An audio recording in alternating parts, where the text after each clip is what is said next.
Act 3 is going from conscious competence to unconscious competence. Now, this is where everything we've gone through so far in this hero's journey is starting to integrate into the subconscious. It becomes natural. And this is the action realm. This is where it starts to manifest in the physical realm. So the first part of this is something I call transcendence. Joseph Campbell would call this apotheosis. So the number 7 is a very sacred number in a lot of cultures. Not to make this a religious recording or anything like that. It's related to the Christ consciousness. So it's this idea of ascension, whatever that means to you, personal ascension, transcendence, and really becoming one with these emotions so that reality starts to become affected. And in our stories that we've been looking at so far, this is where in The Wizard of Oz, it's kind of like a twist on it, but it's the moment where the witch is hit with the water and she starts to melt. So there's this integration of emotion that just kind of overwhelms everything. So it's just interesting how something as simple as the element of water melts away the conflict, the antagonism. So it's I think there's a big message from the Wizard of Oz there, in that being fluid and being at one with the emotion. We've talked about in the Most Meaningful Conversation how water represents the emotion, can really kind of transcend those barriers that the ego sets up, that the competitiveness sets up. In Star Wars, we see this oftentimes where there's like an old wise mentor or a wizard who gives himself, sacrifices himself for the younger generation. Obi-Wan Kenobi does that in his duel with Darth Vader. So there's this amazing moment, and I know people from my generation, it haunts their memories, but it also inspires them, where in the middle of this lightsaber duel, Obi-Wan Kenobi looks up at Luke, and there's just this serene look on his face like it's all going to be okay. And then he just surrenders to death. He just surrenders to that idea that there's a lot more going on than what we can see, hear, feel. And then finally in Harry Potter, there again, you got that old wizard mentor type figure in Dumbledore, who sacrifices himself to help Harry understand the deeper ramifications of what's going on, to understand what the Deathly Hallows is all about. The ability to listen and observe, like through the invisibility cloak, the ability to have the mental clarity to be invincible, like the Elder Wand, and the ability to be emotional and to be empathetic, to kind of tune in to that spiritual realm, that emotional spiritual realm. So that's what Dumbledore sacrificing himself meant to Harry. Again, it comes back to this idea that there's more to what we're experiencing than just the physical. There's something transcendent there. And that is the key information, the key psychological center the hero needs to go into for the next phase, which I call climax, or the atonement with the Father. So take a pause and see if you can find a year in your headlines activity where some kind of transcendent idea or something that helped you understand that there was more to life than what we can see, hear, and feel, existed. For me, that was my 1995, and studying this kind of acting technique with Bill Feely in Nashville, Tennessee. I spent a lot of my time that semester in the basement, learning about repetition, learning about authenticity, learning about listening and observing, really being present for somebody. And so it's the kind of thing where it felt like, in a lot of ways, because you deal and you process this really deep emotion, you're kind of stewarding death.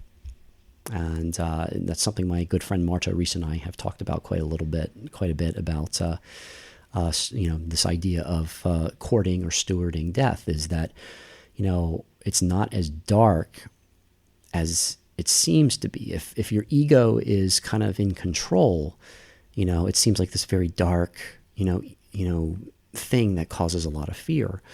But, in this hero's journey where we start to transcend from the conscious competence into the unconscious competence, just like Dumbledore said in the story, to the organized mind, death is but the next great adventure. All right, so that being said, let's go on to part 2 of Act 3. And this is what I call the climax. Joseph Campbell calls this the atonement with the Father. And there's a good reason why it's called the atonement, the at-one-ment. You become one with that which holds ultimate power over you. I kind of think of this in my own hero's journey as kind of saying to the hierarchy, to the patriarchy, look, we're going into a new phase now. The patriarchy that used to rule us by psychological slavery, with a hard hand, sometimes not so loving, but I'd like to think of it as a loving, hard hand, tough love. That time has passed. And, it's time for more emotional intelligence. It's time for the matriarchy to ascend again. And, it's this idea that in the hero's journey, in a lot of mythology, it's exemplified by a battle, usually by fighting the dragon, the reptile. That reptilian part of our mind is very much associated with the climax or the atonement, and confronting the wrongs of the father and atoning for it. And in our stories that we've been looking at so far, the Wizard of Oz, Dorothy and her companions go back to the Emerald City, say to the wizard, look, we've destroyed the witch. Here's the broomstick. Now, give us what we want. The wizard can't. The wizard is just a simple man behind the curtain. That's the atonement with the Father, where you find out all of these shadows and mirrors and smoke and spells and these machinations of the mind. They're all illusions. And when you see the truth, it's simple. It's just simple. In Star Wars, that is the moment where Luke goes into the Death Star, drops the missile, and the Death Star blows up. And also, knowing that Darth Vader is Luke's father too. In the entire Star Wars trilogy, there's that last battle with Darth Vader, and of course, Darth Vader is the one that saves the day by throwing the Emperor down the shaft. And there's that moment where Luke takes off the mask and he sees his father, his real father's face for the real time, for the first time, and that's the atonement with the Father. It was a very powerful, powerful moment that resonates, throughout my entire generation. That's for sure. And then finally, with Harry Potter, there's that final battle with Voldemort, and we find out that it was the innocence of understanding the story of the Deathly Hallows, the stuff of legend merging with the past that overcomes the enemy in the end, the ego. So the Elder Wand, even though Voldemort holds it, this weapon of mass destruction, this invincible tool, it's because there's a deeper knowledge that Harry has, that was passed on to him from Dumbledore, that helps him to overcome the oppressor, the shadow of his entire life, win that battle, and the entire world changes forever after that. So for me, that was my 2007, where I produced this, this show that I talked about earlier, this television show, American Actor. And we put together, this entire season of a show here in Philadelphia that really explored a lot psychologically of what the actor goes through. And I found out through that entire process that Hollywood or the entertainment industry or the business industry doesn't want something like that. It destroys the illusion. And that was a big atonement for me. It was the kind of thing where we went with the faith because of our partners in Los Angeles saying that, they can hook us up with, the big agencies in Los Angeles. I'm not going to mention the names here, but, and that they could get us into a television, a big network, that was seen nationally and all that. But once we got to the end of filming that series, everything fell through, and it wasn't about fame or discovery or anything like that anymore.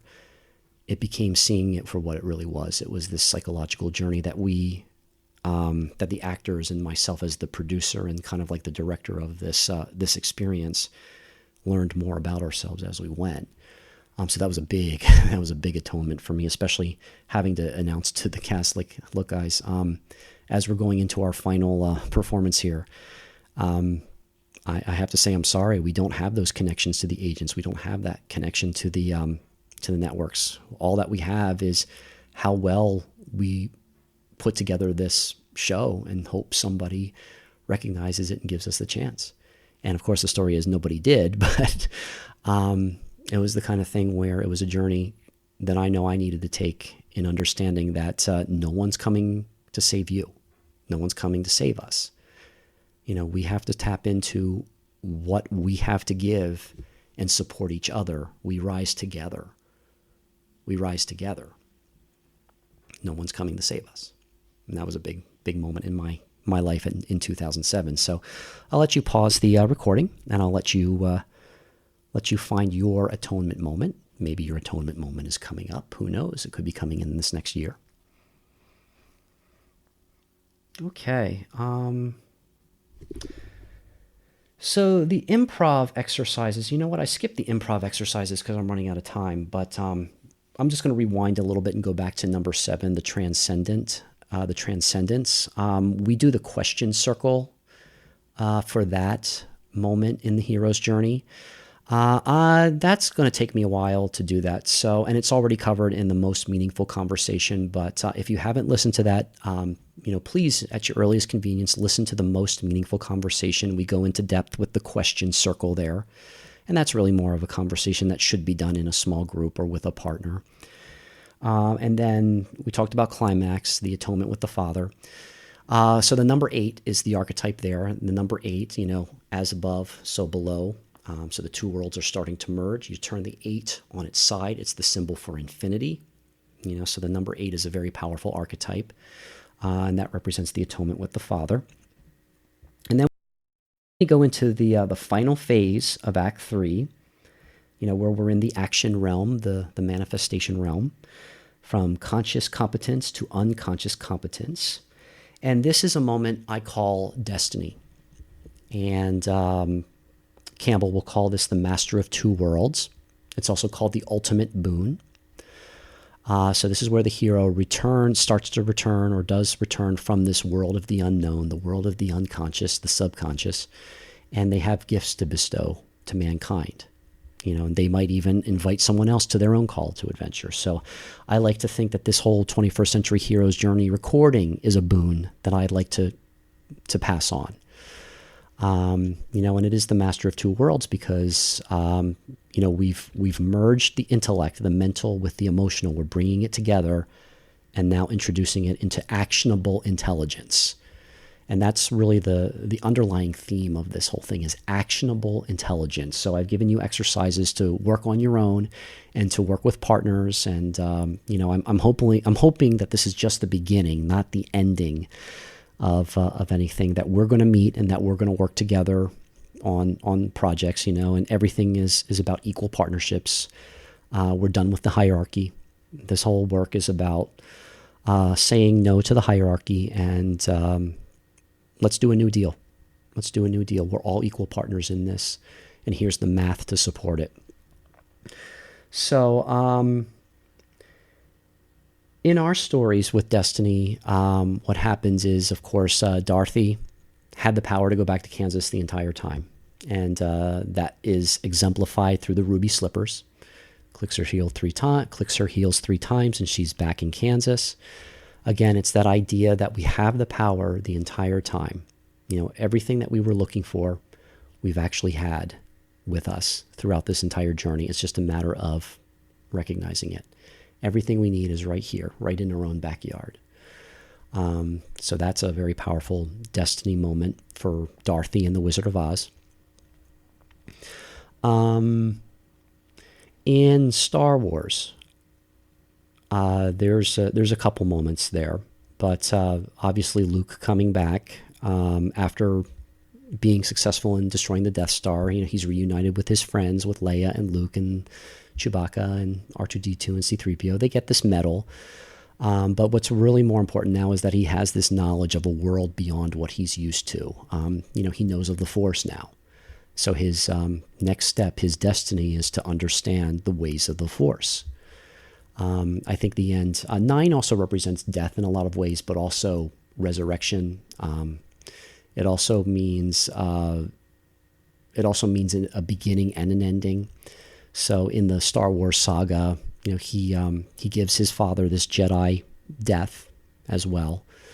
And he has the ability to see the unseen. He can see the ghost of his father, the ghost of his mentor, of his two mentors, Yoda and Obi-Wan as well. So he has this ability now to see the unseen. And he has the ability to train more Jedi in this, in this school of discipline.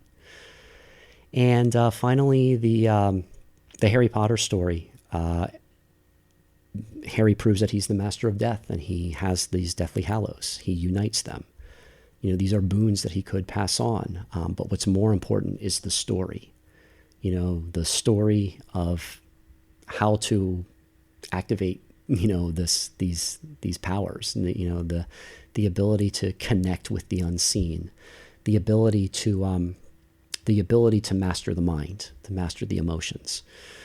And the ability to be discreet. I mean, that's the invisibility cloak as well. So he keeps the invisibility cloak. The boon I think he gives to the wizarding world is destroying the Elder Wand so that oppression is no more. And the Resurrection Stone is still out there. Is still out there. And it's just a matter of just discovering, that within ourselves, discovering that ability to know the unknown, like the Beatles song, there's nothing you can know that can't be known. Everything is love. All you need is love. And I believe that. I truly believe that. So, for me, that moment in my life came, I think, in 2015, where I took a break. I just took a break from all of this, acting, theater, coaching, all of it. And I did immerse myself in just, a normal job. But I traveled, and I was married for a second time, and about ready to be embarking on the journey of being a father. So yeah, my 2-year-old son Micah came along not long after that. He was born in 2017, but we were going through the process of trying to have our first child. And we traveled to Hawaii and to Disney World and all of that, and it was just kind of like, I worked hard, and now it was time to just enjoy what I had learned and get ready for the next adventure, which is what I'm on now. Making this documentary film and presenting these class experiences. So I'm going to let you pause the recording and find your destiny moment in your life. And again, maybe that's still to come, but it's the ending, but also the beginning. And the exercise we do for that is going to be the clock model. So we're going to tie in everything we've done so far with the most meaningful conversation, with the 21st century hero's journey, and put it into the future using the clock model. That's the boon I'm going to be giving at the end of this entire process. And I have the faith that it's going to help bring into being the emergence of this service and education market economy. And I go into that with a lot of peace, a lot of joy and a lot of peace. And I'm looking forward to hearing more about you and about your story. I hope you found this valuable, and I hope you found this presentation especially, which I love doing. I hope you found this presentation useful and valuable. And I would love to hear what your discoveries are. And what your experiences was with this. If you have any questions, or if anything's not quite clear about this, please feel free to email me.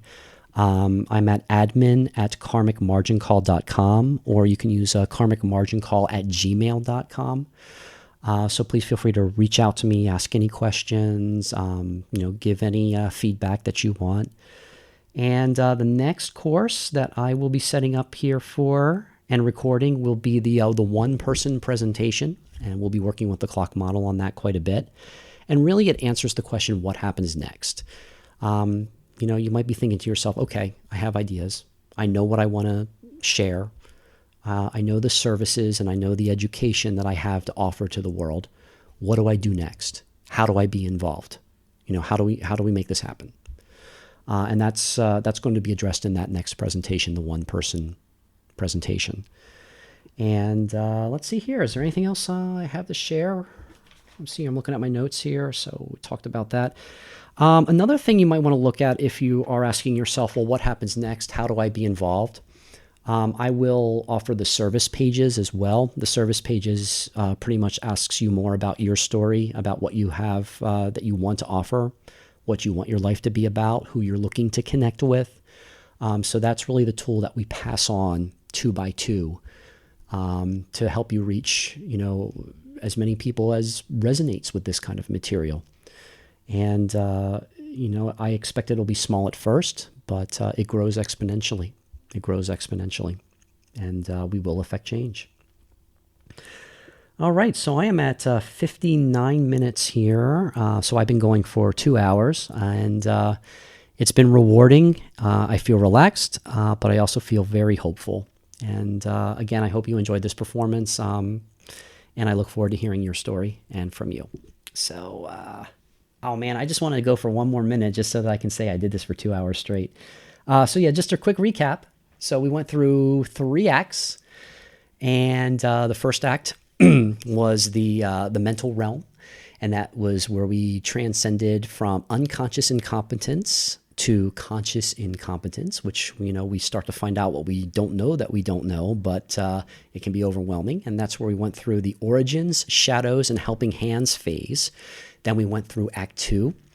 And that was the emotional realm.